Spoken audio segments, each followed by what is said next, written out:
नमस्कार दोस्तों, आप सबका हमारे YouTube चैनल पर बहुत बहुत स्वागत है। हम ऐसे ही एक और कहानी लेकर आए हैं जिसे सुनकर आपको बहुत ही आनंद आएगा और कुछ सीख भी मिलेगी। अगर आपको हमारी वीडियो अच्छी लगे तो कमेंट बॉक्स में कमेंट करके बताएं और वीडियो को ज़्यादा से ज़्यादा शेयर करें, लाइक करें।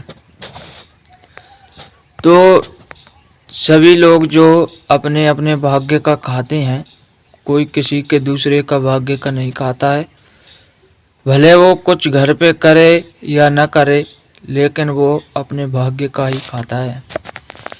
तो इसी प्रकार से आपको आगे लेकर चलते हैं हमारे वीडियो में। तो कहानी क्या कह रही है, ध्यान से सुने।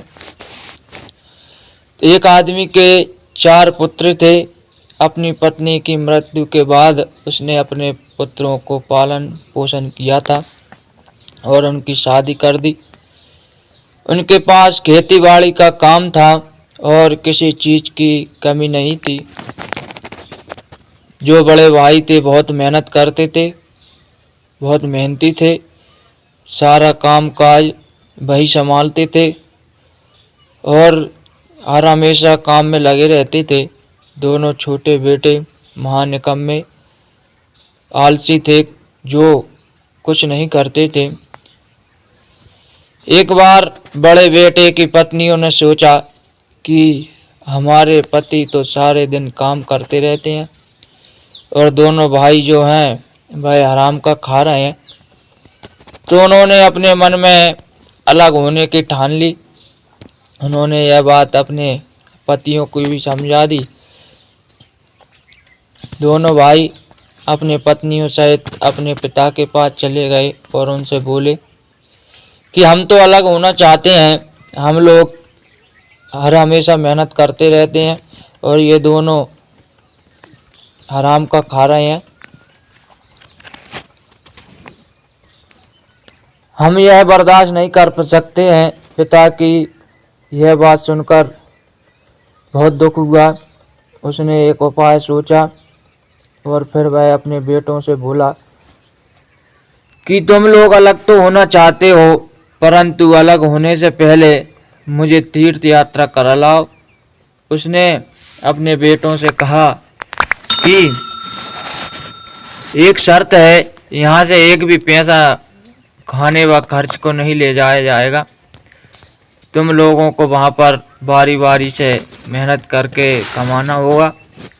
इस बात पर सब लोग सहमत हो गए और सब लोग तीर्थ यात्रा करने चल पड़े। वह चलते चलते एक शहर में पहुंच गए। वहां सब लोग धर्मशाला में ठहर गए। अब वहां पर सबसे बड़े भाई के कमा कर लाने की बारी आ गई। वह सुबह सुबह ही काम की खोज में निकल गया। खोजते खोजते उसे बहुत ही मुश्किल लगी।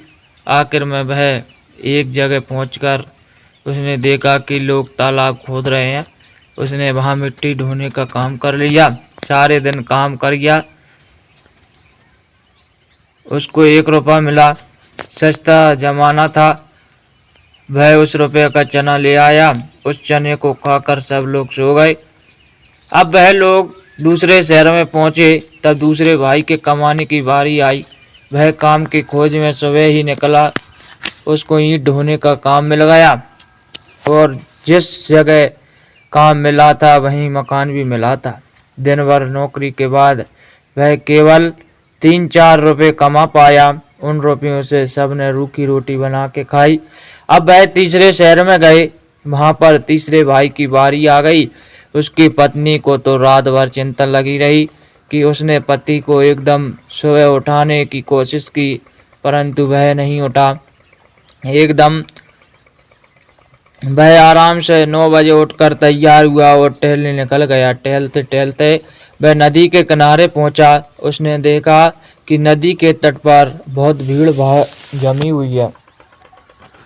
तब उसका कारण उसने पूछा तो उसे मालूम हुआ कि वहां के राजा ने ऐलान किया है कि जो आदमी इस हाथी का वजन बता दे तो उसे 1 थैली सोने की मोहरें मिलेंगी। यह सुनकर उसने कहा कि यदि मैं बता दूं तो मुझे क्या मिलेगा। तो उन लोगों ने कहा कि हम लोग आधा आधा बांट लेंगे। यह सुनकर वह मान गया। उसने उन लोगों से एक नाव में बालू भरने के लिए कहा। जब नाव बालू से ऊपर तक भर गई तो उसने लोगों से कहा कि तुम लोग अपने राजा को बुला लाओ, मैं इस हाथी का वजन बता दूंगा। वह लोग राजा को बुला के लाए। उसने राजा से कहा कि इस नाव का जितना वजन है उतना ही इस हाथी का वजन है। वह उत्तर सुनकर राजा बहुत खुश हो गए। राजा ने उसको 100 मोहर इनाम दी। उसने आधी मोहरें उनको दे दी। उन मोहरों से रात अच्छे अच्छे पकवान बने और सब ने पेट भर के खाया। जब कुछ दिनों के बाद चौथे भाई का नंबर आया। वह भाई एकदम आलसी था।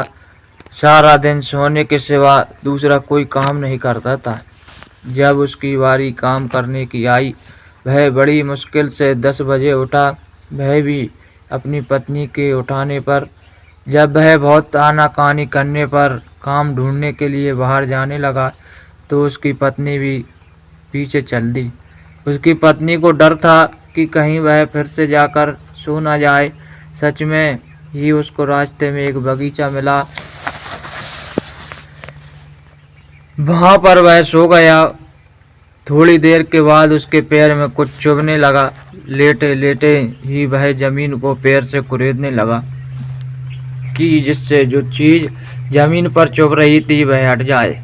वह काफी देर तक कुरेदता रहा और उस जगह एक छोटा सा गड्ढा हो गया। उसने अपनी पत्नी को कहा कि वह देखे उसके अंदर क्या है। उसकी पत्नी ने जब देखा तो पता चला कि एक पीतल का बर्तन और उसके अंदर सोने की मोहरें हैं। उसने अपनी पत्नी से कहा कि तुम कोई आदमी बुला दो, वह एक बर्तन ले चलेगा। तब उसकी पत्नी एक आदमी को बुला के लाई और वह आदमी बर्तन को धर्मशाला ले गया। उसका पति उसके पीछे आराम से चलते चलते वापस धर्मशाला पहुंचा और धर्मशाला में अपने पिता को मोहरें दे दी। पिता ने उस दिन ब्राह्मण को भोजन कराया और दान धर्म किया। जब सब तीर्थ से घर वापस लौटे तो लड़कों को पिता ने बड़े भाइयों को बुलाकर पूछा कि वह भी अलग होना चाहते हैं, तो उन लोगों ने मना कर दिया। पिताजी ने उनको यह शिक्षा दे दी कि अपने भाग्य से खाते हैं, किसी का भाग्य अच्छा होता है और किसी का नहीं। यह सुनकर बड़े भाई बहुत शर्मिंदा हुए। तो आप समझ गए होंगे इस कहानी में क्या सीख मिली है।